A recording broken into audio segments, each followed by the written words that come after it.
Oh, you can't hear that, can you? No. What was that? Oh, I did hear something actually. It's absolutely chucking it down. It's throwing it against the windows. Oh, okay. So, yeah, it's horrible here as well. It's not nice. oh man, now it's hail. Okay, never mind. I won't look at that. We'll get on with it. Lovely. Okay. All right. So here we are back again. And this time we have a really special guest with us. We'd like to introduce you to Yiannis Morgan. Now, Janice, we've worked with together on HOCHANDA. So that's the Sky Channel. And he's a presenter. And we thought that you'd really, really like to meet him. So how are you doing? I'm very well. Hello to you both. Nice to see you. We're absolutely grand, thank you.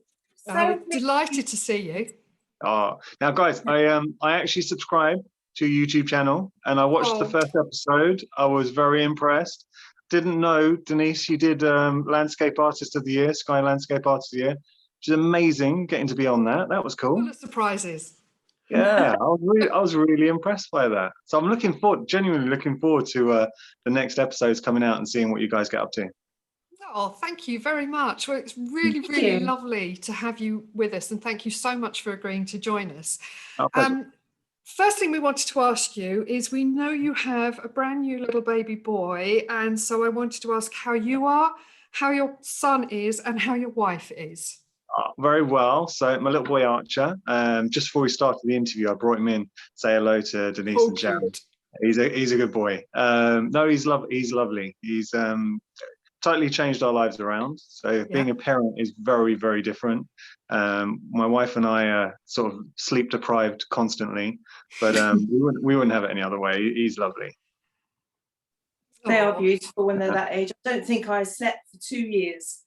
It took long things to settle. I don't want to hear that, Sharon. I want to hear that. I'm not going to tell you how long it was until I had a night's sleep, so we'll leave it there.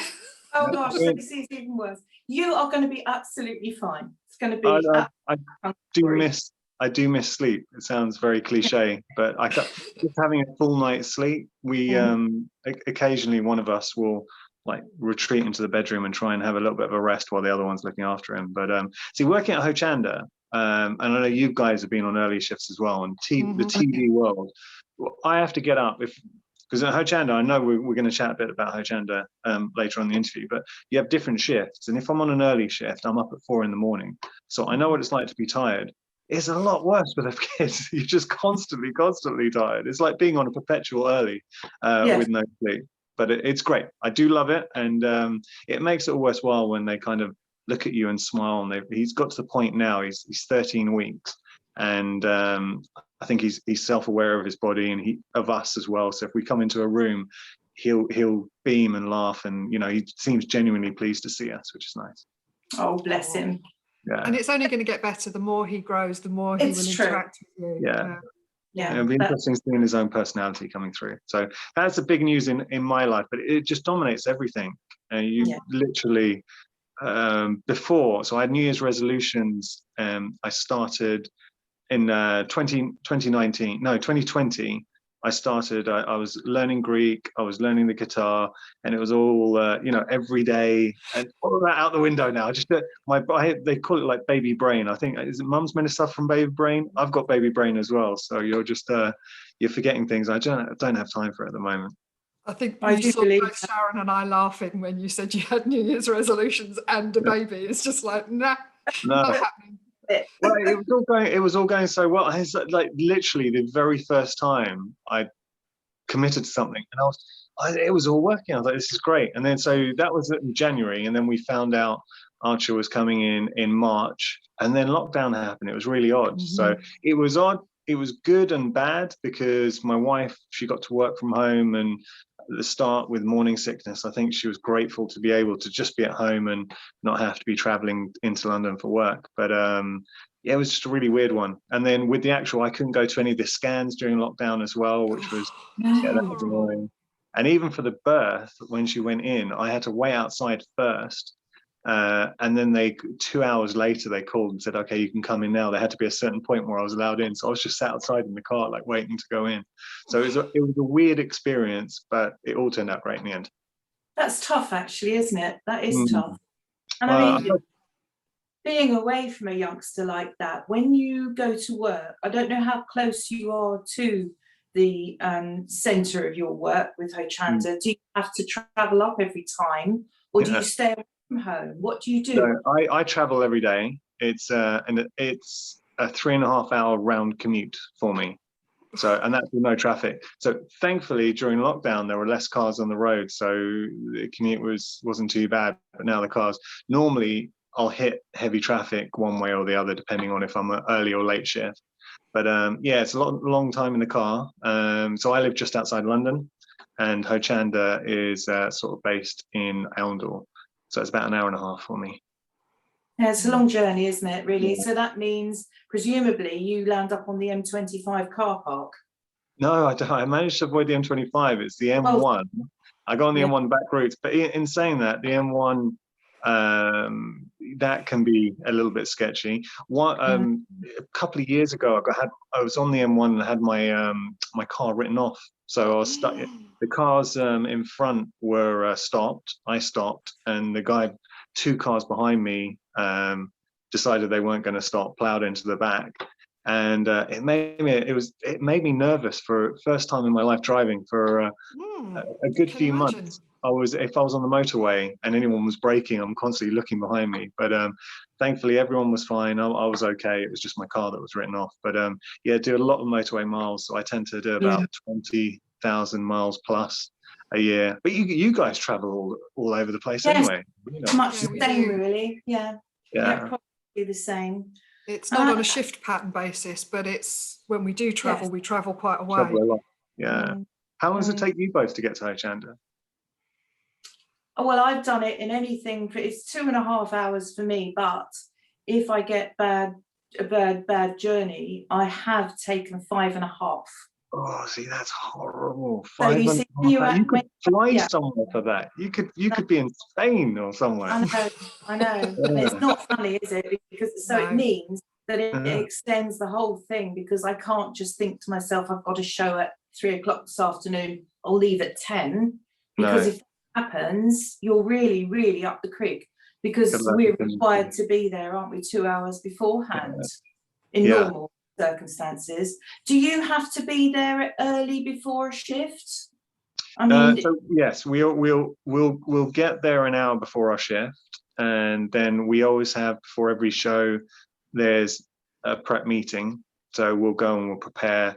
We'll talk to guests. It's all, COVID has just changed everything, because in the past you'd go in with the guest, you'd all chat, and now they're staggering it. So the team, you go with your producer, you'll chat about everything that's coming up on the show, get an idea of how the show's going to go, what we're going to feature, go through all the products, and then the guest will come in. But at one point they were keeping the guests, and they were trying to keep everyone as separate as possible. So I wouldn't really get to chat to the guests. For the last year, it's been harder to sort of chat to the guests before the show. Everyone's kept in their own sort of bubble, their rooms. So guests have their own rooms, presenters are in their own rooms. Like typically in the past, we'd catch up and chat in the kitchen, and you just don't. This past year, you haven't really been able to do that as much. And that must be quite difficult if you've got a new guest, actually, because it doesn't give you the chance to assimilate their personality and understand how to interact on the show, does it? Yeah, it's hard to build. Yeah, it's hard because you want to chat beforehand, build a rapport, sort of make them feel at ease. I always try and find TV's scary, and I remember the first time I was on TV, and anyone who tells you they're not nervous before doing live TV is lying. Now, I mean, now it's just bread and butter. You don't even think about it once you've done it a lot. But the very first time you go onto TV, it is scary. So especially new guests, I'm really conscious of how I felt the first time I was on TV. So I'm trying to sort of put their mind at ease. I always tell them my sort of stock line is I'm your safety net. So if at any point you're nervous or something's gone wrong, all you have to do is bring me in the conversation. I'll pull the camera, I'll pull the focus away from you, give you some time to reset, because stuff does go wrong. And I think that's the thing as a guest, especially someone new to TV, if the camera, all the attention's on you and it's not going right, and law of TV. If it's going to go wrong, it will go wrong on TV. And I say, look, don't worry about it. And also, if there are mistakes, tell me it's fine. Viewers at home understand, they're crafters. They understand it doesn't always work out. And if anything, they like it when stuff does go wrong. It makes you look human. So it does make you look human, doesn't it? Yeah. And from my perspective, I wouldn't say that I get as nervous as I did when we first did it. But I know when I come off the show, the adrenaline rush, so you know there's adrenaline going through you. So although you kind of think, yeah, I'm fine, I'm used to this, I know what I'm doing, I'm all prepared, I've got a banter going, particularly if it's a presenter I know. And you've always made us feel very, very much at ease. But you come off the show and you're just like on this, you know, adrenaline high, which is wonderful. I love it. You do, and you don't. See, that's the thing. If you do a late shift, you can't just go home and go straight to bed because there is that adrenaline and you are on a high. But you do, you know, funny you touched about like working with you guys and HOCHANDA. We say it a lot, and I kind of feel I don't want it to sound very cliche, saying that there's a real family atmosphere and we become friends with the guests, but we genuinely do. And like I consider both of you good friends, and that's why when you said would I do the interview, I was like, of course I do the interview with you.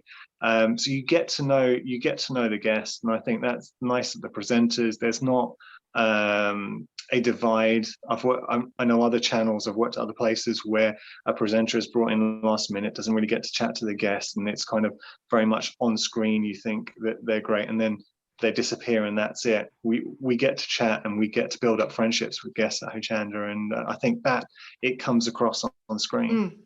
We feel that when we come in. Yeah, definitely. Yes. Well, how long have you been there now? 4.5 years. So what was your journey to coming into HOCHANDA? How did you become a presenter on HOCHANDA? And tell us a little bit about your background. So I'm just a jobbing presenter. You know, I've done lots of different things. I wasn't a crafter beforehand by any means. Started off as an actor, and then I got a presenting job, and I thought this is pretty good because it was regular. So I started off my very first presenting job. I mean, I was an actor, I was out of work, and it was on Bid Up TV. So it was shopping TV again. So I did that for a while, then left Bid Up TV and got another presenting job for a kids game show, computer game show. And that was amazing. So I spent a few years doing that, and I just had all the computer consoles. I was in my early 20s, and my job was to play computer games and then go. It was a daily show. It was low budget. It was equivalent of Wayne's World. If you guys remember Wayne's World, it was like that. So I would literally play computer games, then go into the studio every day, talk about it, chat to kids. It was another live show.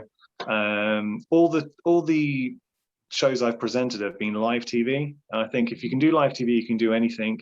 The reverse isn't so true. And I've worked with presenters who film pre-record, and you've got a safety net there. You can kind of throw your hands up and say, well, I made a mistake, and you go again. Live TV, you don't have that. And I prefer it personally. I think it's nice. It's just what I've known. So did the computer game show. Then I would class it as a break and started working at Sky. I did an interactive show at Sky called Sky Vegas. Then from there, I went on to Sky Poker. There I did Gala TV, and the presenting jobs kept on coming. So the acting, although I started off as an actor and I love acting, I just kept on getting presenting work. I thought it's just regular work, so I'll take it. And then so I'm also a writer. I write film scripts, and I was out work at the time, so I was in between jobs.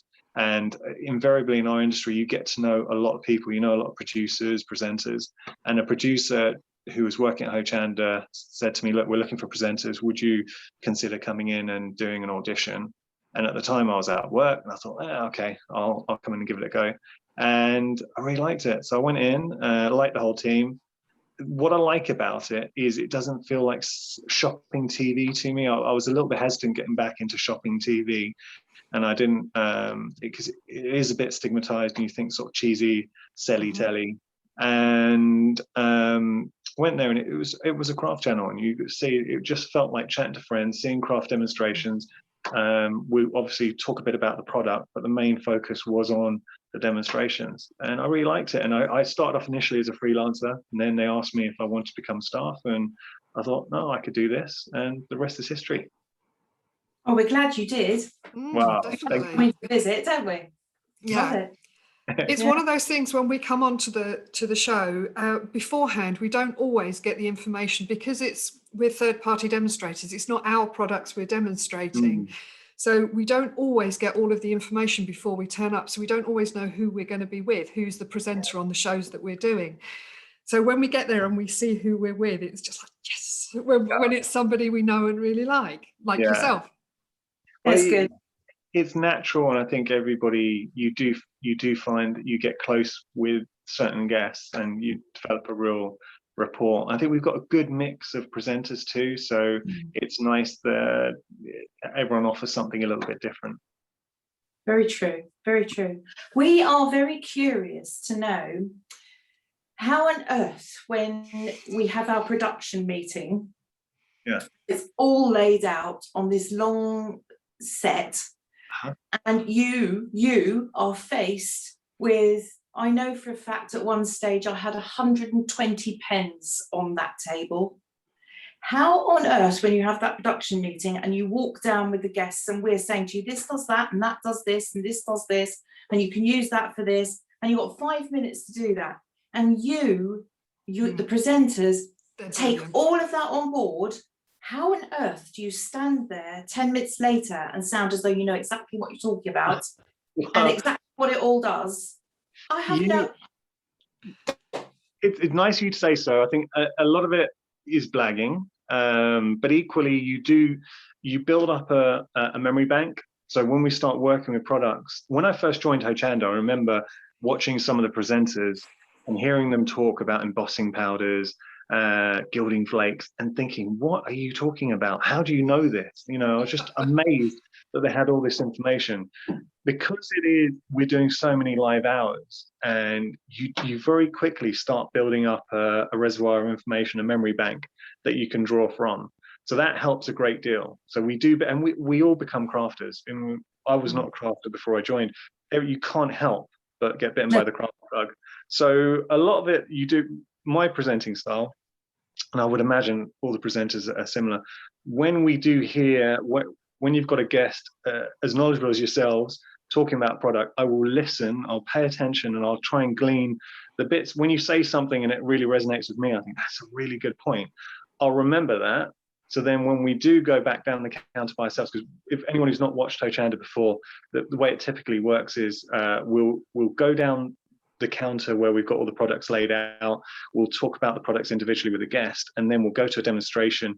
And then the next time around, the presenter will sort of go down, do a very quick recap by themselves. So I'll try and remember everything you said. That's a good, oh, that was good. I'll kind of store it in my mind, and then you kind of regurgitate that, and next time you go down. But then you've got that knowledge. So if we were to see a similar product or that same product again, say you've done it a few times, you start building, and you do see sort of similar, because the core staple of HOCHANDA, we've got soft crafts, we've got paper crafting, mixed media, we get similar mediums, you get dyes, there's paints, there's embossing powders, you start building up a knowledge very, very quickly. Yeah. Well, I have to say, I have been impressed that sometimes when I've come in to do a show, you've remembered some of those little tips that I said 4 months ago, 5 months ago, and you go, last time you were here, you said, and I'm like, it just blows my mind how your memory works with everybody that must come through there. We're dealing with 1 or 2 products and a range that we understand, but you're dealing with all of it, which is so impressive. I think you do your brain adapts. It's funny because acting, when you have to learn, because I remember people saying if you're doing a play and you have to learn huge chunks of script and speeches, your brain kind of takes it on board, and you do somehow, you just memorize it. And I think it's the same with sort of presenting. You take this information and for some reason it just tends to stick. Not everything. And I've got to say as well, we do have a little bit of help at times with regard to, like, if product information, like say with pens or something, you have got your team, so your producer, your director, your floor manager, who are there as well to help, and especially the director and the producer in your ear. So if we ever get stuck, we have got that sort of safety net of someone in our ear to say, so if you see a presenter going, you've got producer sort of telling you the information you need as well. Yeah.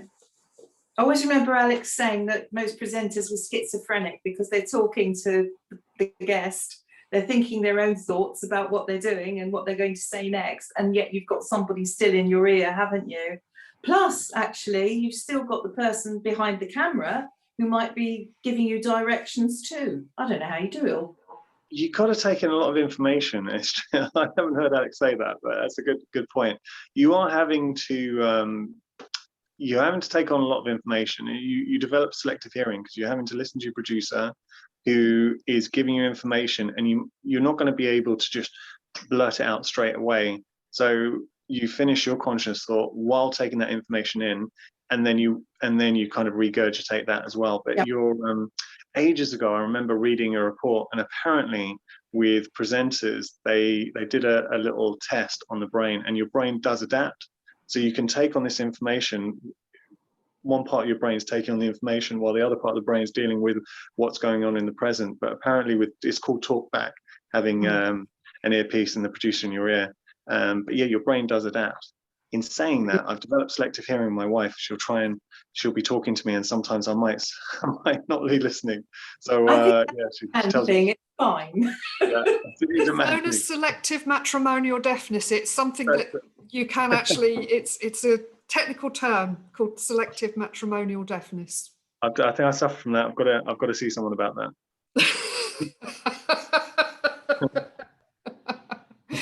Oh no, that's brilliant. If you'd care to pass the name of the doctor on, I'd be grateful for my husband too. Got to see a specialist. I think I'm a very severe case. Definitely. Oh, lovely. Yes, all of the presenters, in my experience of working with them, just make us feel so welcome, so enthusiastic about what we're doing. And how do you keep that enthusiasm going day after day, week after week? And as you said, there are sometimes similar products or completely different products. Nobody on the show, I don't think, ever looks fed up to be there. Do you know what I mean? Well, it's nice of you to say, and I'm very pleased you feel that way. I think genuinely because as jobs go, I think we're really fortunate. It's not a bad job. We get to work with amazing guests, and we get to see fantastic demonstrations. I feel really, really privileged because effectively what we're doing, it's having one-to-one masterclass with some of the best crafters in the UK, in the world, and that's what we do as presenters. So it's hard not to be enthusiastic because it's not a chore. You get to work and it doesn't feel like work. So we get to see amazing demonstrations. You're picking up tips and tricks as well yourself as a presenter. A lot of the whole team, and we say this on air, but genuinely a whole team, we do shop at HOCHANDA. I actually bought my mum during lockdown, has been getting into crochet, and she's made a few bits of clothing for Archer. And I saw this, we had a crochet show and this really nice stool, and you can knit the crochet seat cover for it. So you get the stool on the cover, and it was beautiful, really, really nice. And everyone came in, this is great. So I ordered it for my mum. It should be arriving soon. So we shop as well from there. It is a nice place to work. It doesn't feel, you never get to work and you're like, oh, I've got to go to work. I mean, there's some jobs, it is hard graft. And I feel for, think in lockdown, we were thinking about the NHS staff and still are, that's hard graft. That really is working really, really hard, long hours. That's graft, and really making a difference. I have so much admiration for them. My job, you turn up and you chat with lovely guests, you get to see great demonstrations. It's not hard graft. It's very easy to be enthusiastic because I think all of us genuinely like what we do, and I think we appreciate. We have a great job. We're very fortunate. Mm. Well, I think we'd both echo that with what we do, wouldn't we, Sharon? Yes. It's not a job, is it, really? I don't feel like I'm working a job. So how lucky is that, really? I mean, that's the secret of life. Looking forward, I believe from the announcements this week that the channel's changing its name. You heard the announcement? Yeah, this is big news. So as of April the 1st, it's going to be the craft store. I think it's a good move. I know, seeing some messages, people are sad to see the HOCHANDA name go. And I get that, and obviously HOCHANDA has the name HOCHANDA has a very special place in my heart as well. But nothing's changing. It's exactly the same. With the same channel. Some people ask me, are we moving channel? Not moving channel. All the presenters are the same. All the shows are going to be exactly the same. It's literally like having a car and just getting it sprayed a different color. That is it. So, but where I think it will benefit, because the amount of conversations I've had, people were saying, so what are you doing these days? I'm presenting on HOCHANDA. A lot of people, if they just see it, they don't know how to pronounce HOCHANDA. So like, how do we pronounce that? Some people think it's a Japanese name for some reason, and I kind of get that. And people, because it's an acronym, it's the home of crafts, hobbies, and arts. But people who don't initially understand that, having the crafts store, it instantly, you look at it, you know exactly what it is.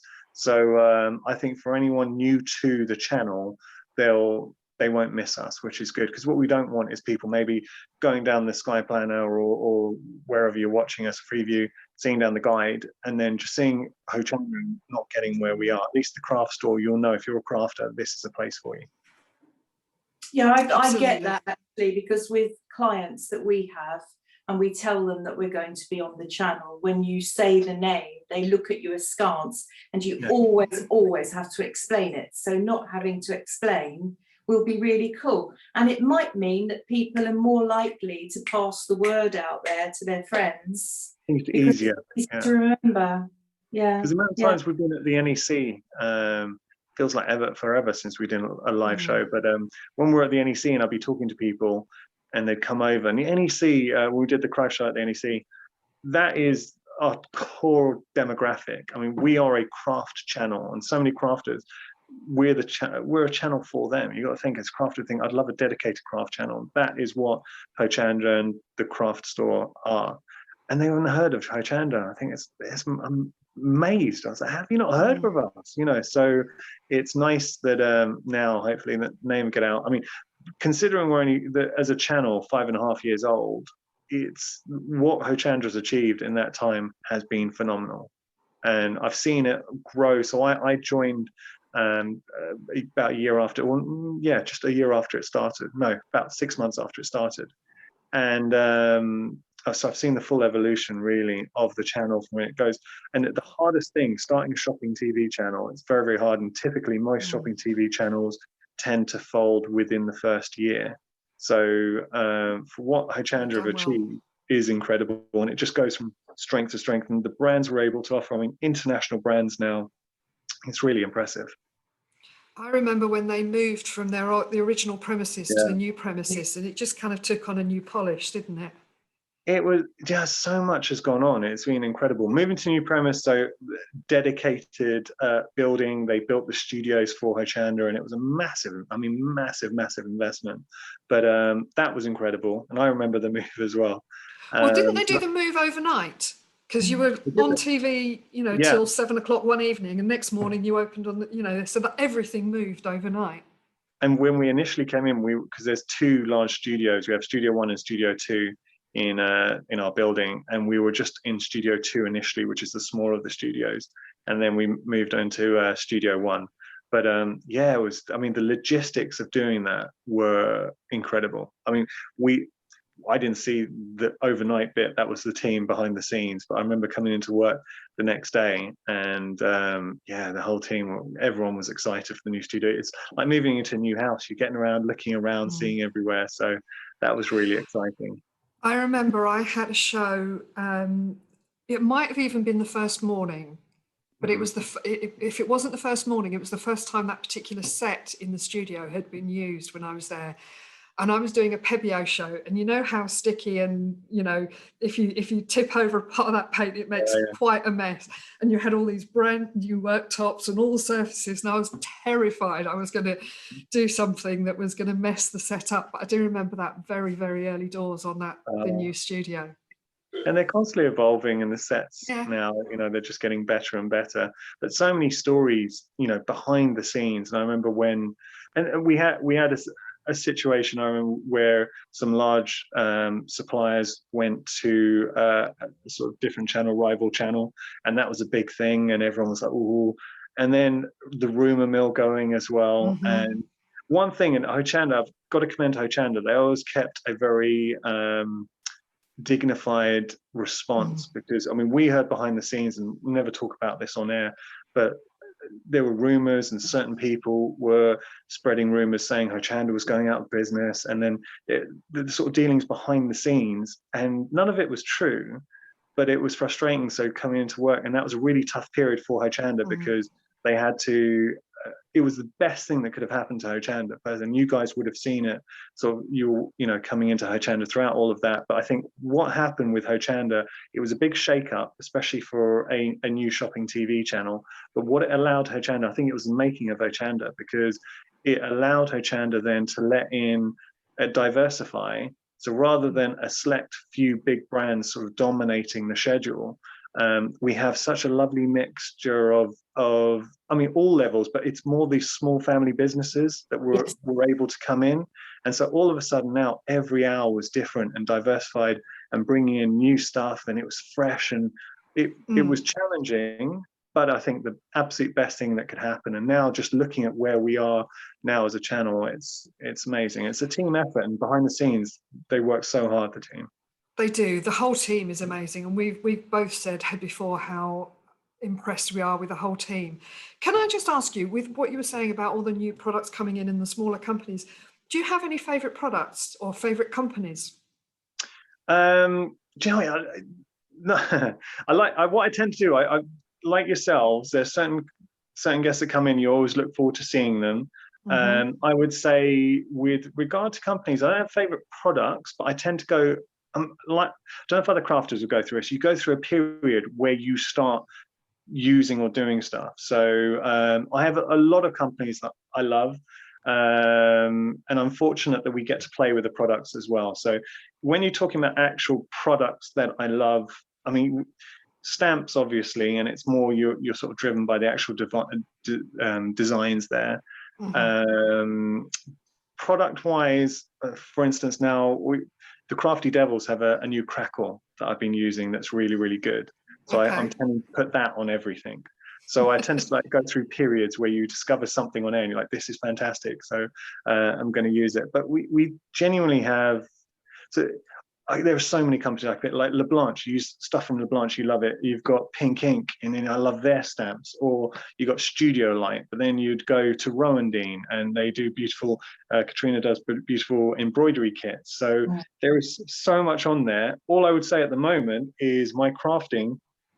Up and before becoming a dad, I was trying to really do a lot, and so in the spare room was kind of my my little mock craft room.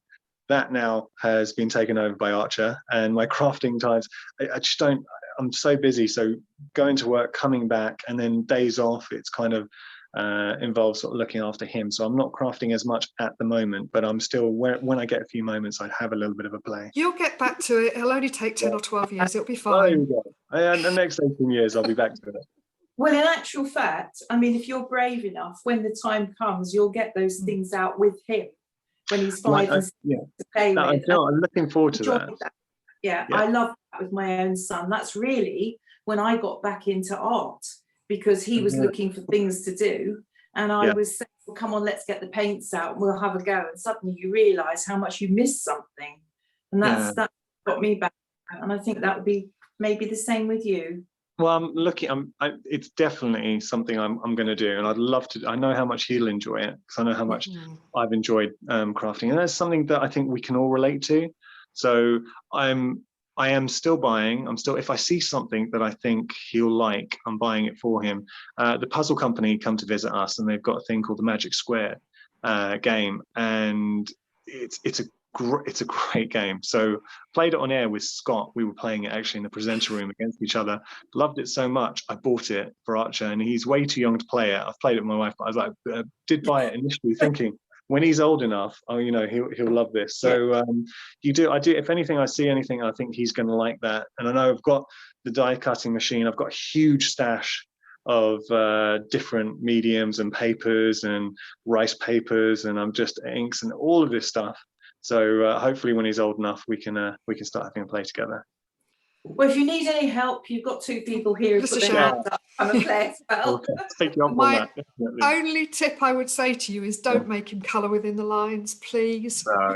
No, never colour. No, let him free spirit. Is that something were you taught to colour in the lines? I was, and I wish I hadn't been. I think we spend 10 years of our life learning to colour within the lines, and then it takes for the rest of our lifetime to learn not to. Get out of the habit. Oh, that's good. No, that's very profound. That's very true, though.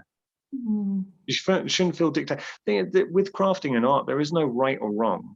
And there's, I think ultimately, if you're doing it and you're enjoying it, that's the main thing. So, and who cares what the people will say or think?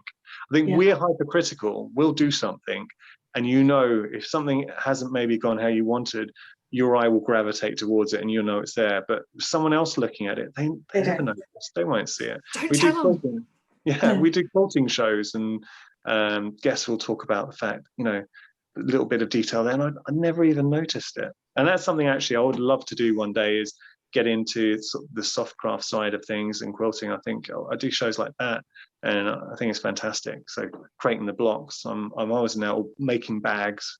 My mum's quite crafty. She the other day I was talking to her, and she was showing she'd made a bag out of a pair of my dad's old jeans.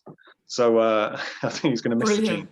But that's the thing as crafters, you do stuff and you learn it, and that's one aspect I'd like to get into. You need to watch quilting. That becomes very, very addictive. I've been there. I've been, and you find that you're in the car while as a passenger just sewing away because you just can't bear to leave it alone. It's one of those things. You do it's been absolutely lovely talking to you. Have you got any questions that you want to ask us at all? Or I'm interested to know, what have you got planned for your travels? I'm so glad the collaboration between you both is amazing. I was so glad to see you started your own YouTube channel. So I do subscribe. I'm going to be watching the episodes. What have you got coming up? Can you tell us what you're going to be doing? What are the plans for the future? Well, over to you, Denise, for this one, because this is really your baby.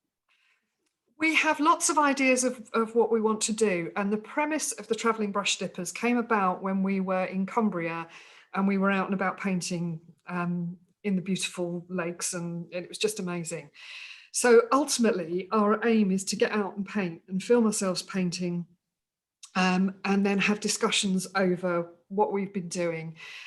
There's lots of things we want to talk about, so we want to go places where maybe there's a painting that you would recognise, and go to that site and do our own paintings there and talk about backwards and forwards across the two. It might be one of us painting somewhere for a while, but ultimately we want to get together and do it. We want to actually be out together and meet up. This country is so amazing. We want to go around and paint it all. Incredible. Is there anybody on the way that we can find or snaffle or kidnap? Really? I can't wait to watch. And like you say, it is an incredible country. So being able to get out and explore it through your art, what a journey. I think you guys have got a lot of exciting times ahead. So I'm looking forward to seeing the rest of the episodes.